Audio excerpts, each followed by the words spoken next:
Donald Trump has deposed for a second time. This, by the way, is in another case in New York.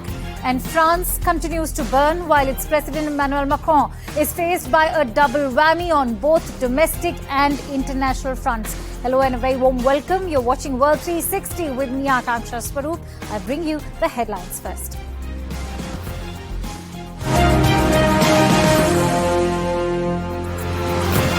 Former U.S. President Donald Trump deposes for a second time in New York Attorney General's fraud lawsuit, scheduled to go to trial on October 2nd.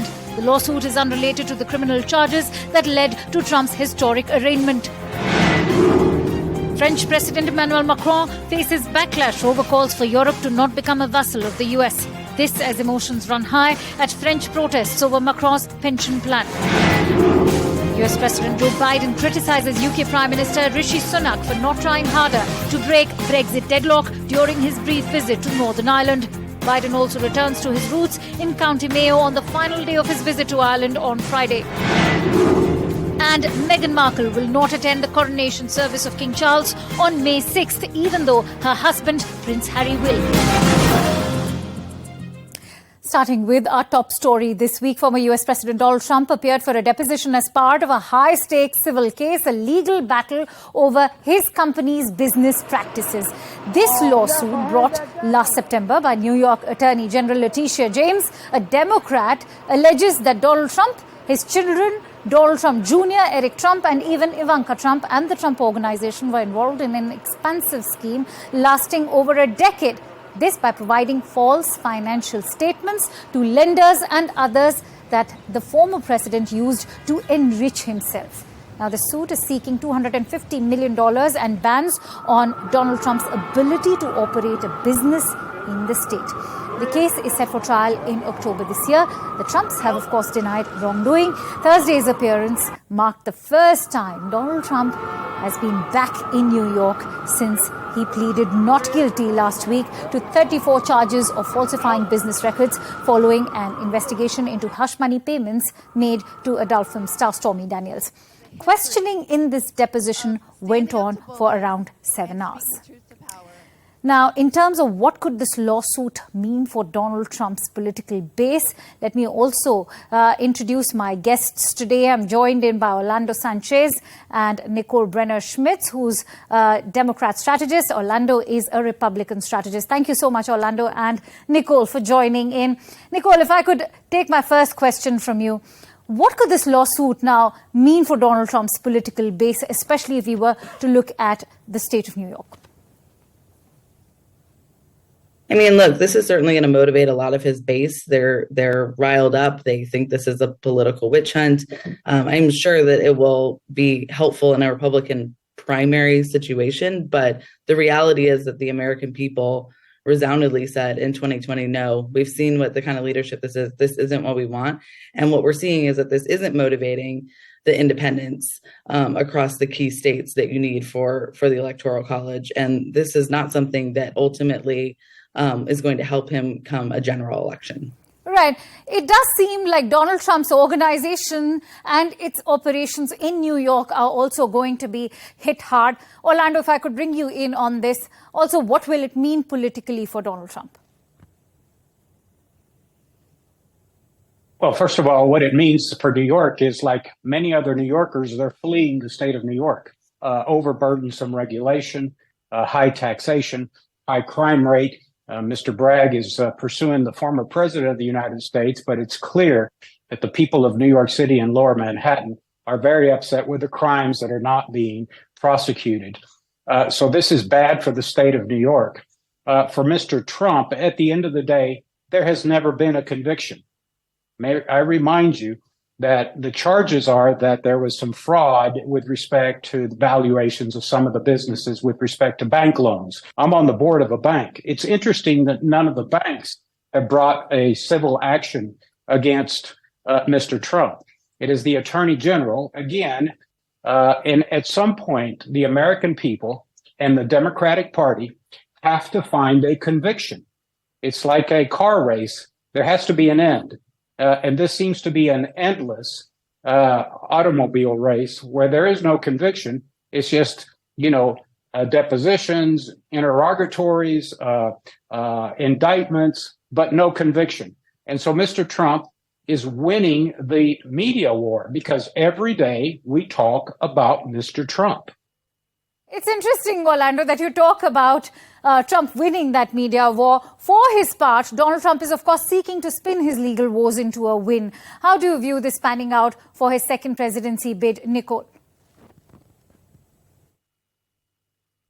Yeah, it's a pretty easy argument to throw out there, make it a partisan political situation. But as Orlando said, they've been investigating this long before Mr. Trump even became president. This was under New York's, purview, and they've been investigating this and looking into the scheme and the magnitude of it. And now they're going forward with it. And the cases aren't related. These folks aren't all talking to each other. They found confidential documents in Mar-a-Lago. We'll see if that continues to go somewhere. This is just our justice system showing that you don't get to buy your way out of it, and you don't get to have a privileged elite class that is held to different standards than the rest of the country. Orlando, if I could bring you in on to weigh in on this, how Donald Trump is milking what many experts see it as far as his legal woes are concerned. What will this mean for Donald Trump's second presidency bid? Well, if you're asking me, the answer is he's already exposed. I may remind you that this case is over 10 years old. The state of New York, the Attorney General James, now has brought legal action against Mr. Trump. But, this has been going on for 10 years in New York. Certainly, they could have brought it before he became president of the United States. And it's obviously political. Attorney General James is a Democrat. The district attorney in Manhattan, Mr. Braggs, is a Democrat. The Attorney General of the United States is a Democrat. And the investigation in Georgia is also by Democrats. So it's obvious to the American people and certainly the world that this is politically motivated. Right. Nicole, there's been a parallel development as we speak. Donald Trump has also sued Michael Cohen, alleging that Cohen breached his contract. Could Cohen's credibility issues work in favor of Donald Trump? I mean, I agree that a jury is going to have to struggle with a lot of murkiness here. No one here seems to be an honest broker throughout the years. So that's going to be, I think, something that the folks are going to struggle with, and they're going to have to really look at did Michael Cohen do these things, and has he had a comeuppance and a change, and now he's being incredibly honest and doing things for the better, greater good, or is he still self-serving? What made him do all these things for Mr. Trump? If they were so, that's going to be tricky for a jury to decide, and there isn't a moral, honest character there for them to sort of lean into. All right. How do you view Cohen's credibility issues? Will they work in favor of Trump, Orlando? I think eventually it will in the courtroom if you have a discredited attorney who has been convicted of a crime. I think that the legitimacy of his testimony will certainly be challenged, but that's up for a jury of 12 people to decide. I think Mr. Cohen has written a book, has been in the media, as Mr. Trump says, trying to enrich himself. And clearly that's like having your physician, your doctor, talk about your personal medical history in public, which is unacceptable in this country. And we have laws against that. All right. Many thanks to you, Nicole and Orlando, for joining in on World 360. And with that, I shift attention over to France. Widespread protests are taking place in France over the pension age overhaul that continue till date. French protests took place this week. Hundreds of thousands of demonstrators took to the streets. There were even clashes with the police in a continuation of public anger that has now turned increasingly violent. Smoke bombs and tear gas canisters were used. Last month, at the height of the protests, at least 1.3 million protesters had taken part. One of the main demands being the resignation of French President Emmanuel Macron. Remember, the Macron-led administration is seeking to raise the pension age from 62 to 64 without a vote. Public anger over the reform was further ignited after the government used Article 49.3 Now, what's that article all about? It's known as the nuclear option, one that was used to push pension reforms through Parliament without a vote on 16th of March this year. Now, here's CNN News 18 Sanjay Suri bringing us more details on the important ruling of the Constitutional Council, that is France's highest constitutional authority. The Constitutional Court of France has upheld the decision by Macron's government to raise the retirement age from 62 to 64, after all, giving French workers a new kind of future and for now giving Macron a lifeline. The court did rule against some elements in the bill but upheld the central clause of raising the retirement age, and that was at the heart of the bill, and that was of course therefore the target of the protests. Macron can now enable and enact the bill within 15 days, and it is widely expected to come into force in September.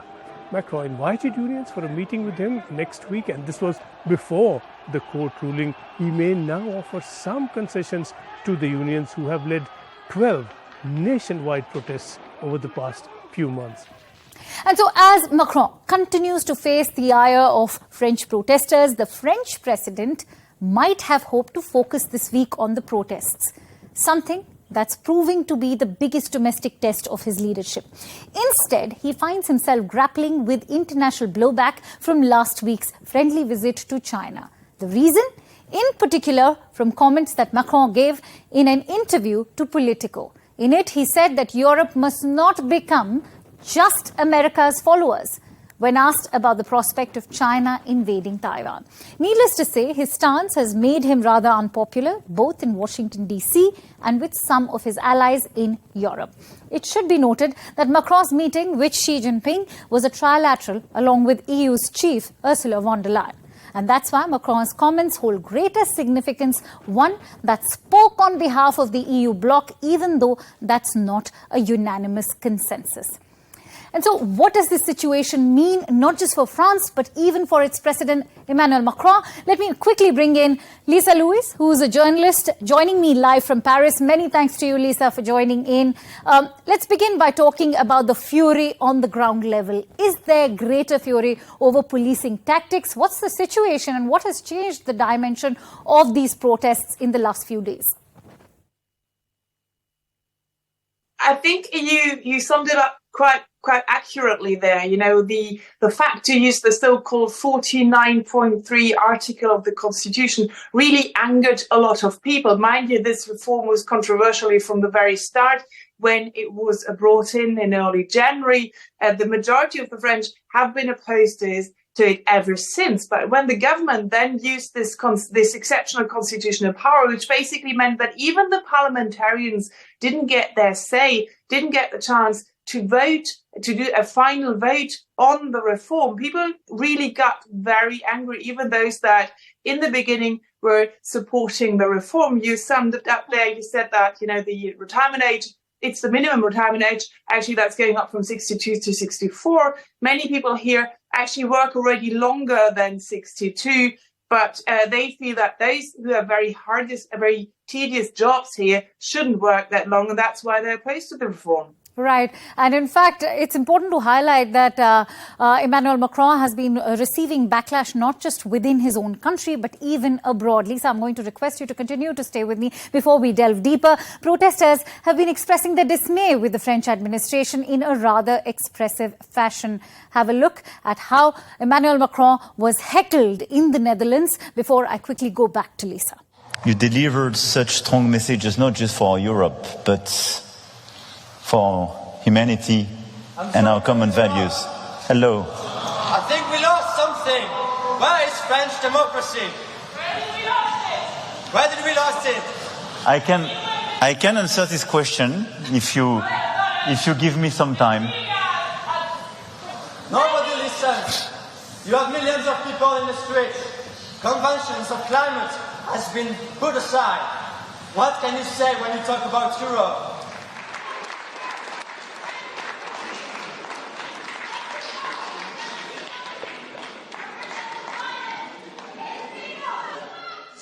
Expressions are forbidden, and this is why I do believe there are places where you can have violence. This is exactly places where these type of expressions are forbidden.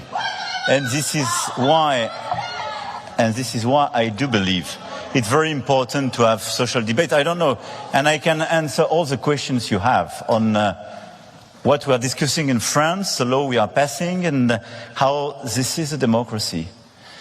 And a democracy is exactly a place where you can demonstrate, you can have, as in your country, this type of interventions. But as in the world, we are places where democracy doesn't exist. We should not compare precisely the two situations. Lisa, if you saw those visuals, those were testimony to the kind of backlash that Macron is receiving, not just domestically, but internationally, because remember that happened in the Netherlands. By drawing attention to Taiwan after his meeting with Xi, has Macron squandered a chance to lead Europe's response to the Ukraine war? Well, I think it's caused quite a stir indeed here in Europe. European leaders have then said that they don't agree with Macron, that they don't think, that they are attached to the status quo, and that Macron later on said, I agree with that as well, that he was attached to the status quo as well.